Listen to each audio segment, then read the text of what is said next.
Magandang gabi mga abulgar, simulan natin ang balitaan ngayong Huwebes. 5 villagers ang naligtas habang 2 pa ang nawawala matapos matrap sa kuweba sa Laos nitong Miyerkules. Nangyari ang insidente matapos pumasok ang 7 sa kuweba sa probinsya ng Saisombon noong Mayo 19 para maghanap ng ginto. Subalit natrap sila nang gumuho ang pasukan dahil sa malakas na ulan. Naging mahirap para sa mga rescuer ang pagresponde dahil sa putik at sa sobrang kipot ng lagusan na nasa 50 sentimetro lamang. Ayon sa otoridad, patuloy ang paghahanap ng mga cave diver para sa 2 pang biktima. PBBM sinaksihan ng kasunduan ng Ayala Group at ilang Japanese companies sa Tokyo. Para sa Boses ng Katotohanan na si Jenny Albason. Nilagdaan ng Ayala Group at ilang pangunahing Japanese companies ang mga kasunduan para sa pagpapalawak ng digital innovation at smart city development sa Pilipinas sa harap ni Pangulong Ferdinand Marcos Jr. sa Tokyo, Japan. Kabilang sa lumagda sa Memoranda of Understanding ang Mitsubishi Corporation, MUFG Bank at KDDI Corporation. Nakatuon ang mga kasunduan sa Intelligent City Solutions, Digital Finance, Marketing Technology at AI-driven infrastructure bilang bahagi ng pagpapalakas ng digital transformation sa bansa. Importante ito for cybersecurity, for AI, for e-commerce, and also to make sure that we are really going digital already on a more aggressive basis. Inaasahang magbubukas din ang kasunduan ng mas maraming oportunidad para sa paglago at modernisasyon sa Pilipinas. Nagbubulgar, Jenny Albason. Empleyado ng City Hall arestado sa iligal na droga. Para sa Boses ng Katotohanan na si Kim Plagata. Timbog sa bypass operation sa Barangay Zamora, Meliza City proper, Iloilo City ang isang City Hall employee na kinilala sa alias Dadang matapos makuhaan ng 240 grams na hinihinalang shabu na umaabot sa halagang 1.6 million pesos.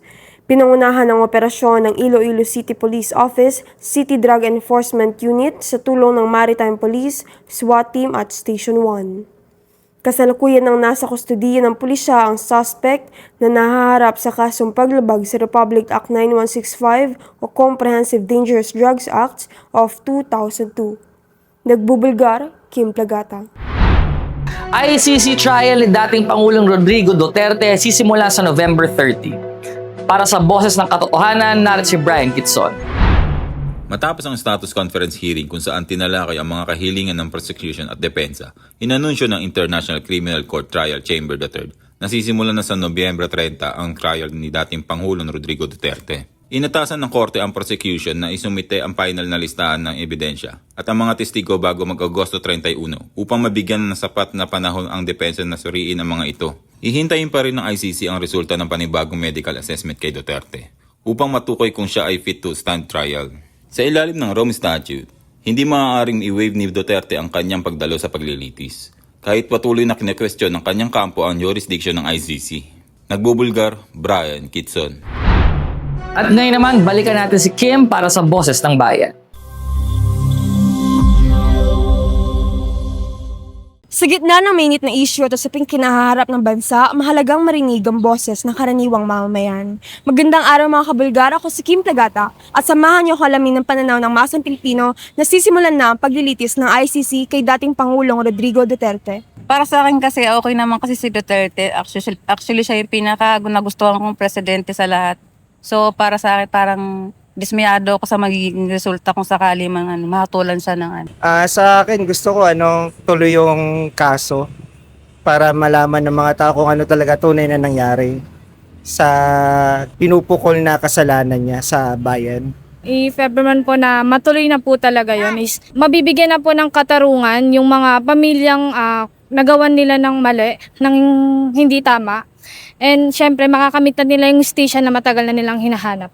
And yun, sana magtuloy-tuloy na. Lalo na po yung mga menor de edad po na naging biktima po nung mga naging patakaran po ni Duterte. Yung mga magulang po na umaasa po na mabigyan ng hustisya, sana po makamit na po nila yun balang araw. Wala naman bago dun kay Duterte, parang ganun pa rin po yung sitwasyon nila kahit i-impeachment naman po.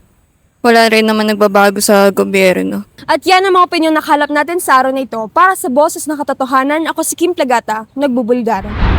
Basketball star Kai Soto kasal na sa aktres na si Rere Madrid. Ikinagulat ng fans matapos ibahagi ni Kai Soto at aktres na si Rere Madrid ang mga larawan at video mula sa kanilang kasal nitong Miyerkules. Sa social media post ng bagong Mrs. Soto, inamin nitong dumaan din umano sila sa iba't ibang pagsubok at hindi pagkakaintindihan bago tuluyang makasal. Ayon kay Rere, mayroon ding mga taong nagtangkang sirain ang kanilang relasyon, ngunit pinili pa rin nilang magtiwala sa isa't isa. Dagdag pa nito, mas tumibay umano ang kanilang pagsasama dahil na rin sa pagmamahal at suporta mula sa kanilang mga pamilya. Donnie Pangilinan, inaming niligawan niya si Bel Mariano.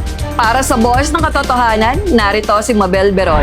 Usap-usapan ngayon online ang naging pag-amin ni Donnie Pangilinan tungkol sa panliligaw niya kay Bel Mariano. Sa isang panayam kasama si Vice Ganda, napangiti si Donnie nang matanong kung matagal ba niyang niligawan ng aktres habang kinumpirma rin ni Bel ang effort na ginawa nito para sa kanya. Pero grabe yung effort ko noon.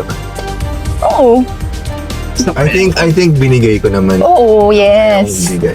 Ayon kay Bel, bumabiyahe pa si Donnie mula Laguna pa Antipolo para lamang makita at makadate siya. Dagdag pa ni Donnie, naging madali at masaya para sa kanyang lahat ng effort dahil alam niyang napapasaya niya si Bel. Marami namang fans ang kinilig matapos masaksiyan ng kanilang sweetness at personal na kwento tungkol sa kanilang relasyon. Nagbubulgar, Mabel Vieron. Elasto Painters at Gene Kings, 2-all na sa semis. Para sa Boses ng Katotohanan, narito si Miguel Banaag. Tagumpay ang Rain or Shine Elasto Painters na maitabla sa 2-2 ang serye kontra sa Barangay Ginebra matapos ang Game 4 ng semifinals ng PBA Season 50 Commissioner's Cup na ginanap sa Araneta Coliseum, Cubao nitong Miyerkules. Bumida sa Game 4 si Jalen Johnson ng Elasto Painters bilang leading scorer matapos nitong magtala ng 13 points at 12 rebounds sa kabuuan ng game. Habang gumawa naman ng 27 points at 10 rebounds play si Justin Brownlee para sa Ginebra. Nagogi ang Raw sa final score na 97-85. Maghaharap muli ang Elasto Painters at Gene Kings bukas para sa kanilang Game 5 sa semifinals. Nagbubulgar, Miguel Banaan. Ang gusto kong malaman,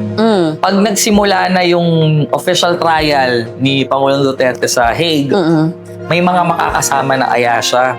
Nako, parang siguro marami. Kasi si Senator Bato hinahunting. Correct ka dyan. So, yung mga tao ngayon masyadong dedicated ang paghahanap kay Senator Bato. At meron din akong nakita na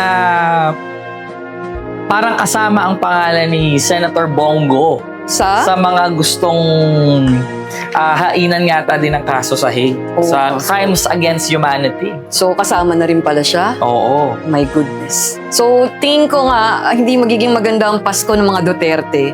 Diba? Dahil nga, katulad ng sinabi mo, maraming trial. May impeachment pa Si Sara. Yes, oo. Si BP Sara. And then yung pre-trial or trial na talaga yun. Ito na yung official trial ni ni President, dating Pangulong Rodrigo Duterte. Oo, so hindi maganda ang dating sa kanila ng papasok na 20. Pero malay mo naman, yung maging resulta ng trial, both na impeachment ni VP Sara at saan ni dating Pangulong Rodrigo, baka naman positive. Positive talaga. Ang resulta, hindi natin masabi Oo, sa bagay, hindi pa naman dito nagtatapos ang usapin yan. Pero sa bagay, kung ako yan, ma-anxiety ako Oo, lahat na kayo, di ba? Oo.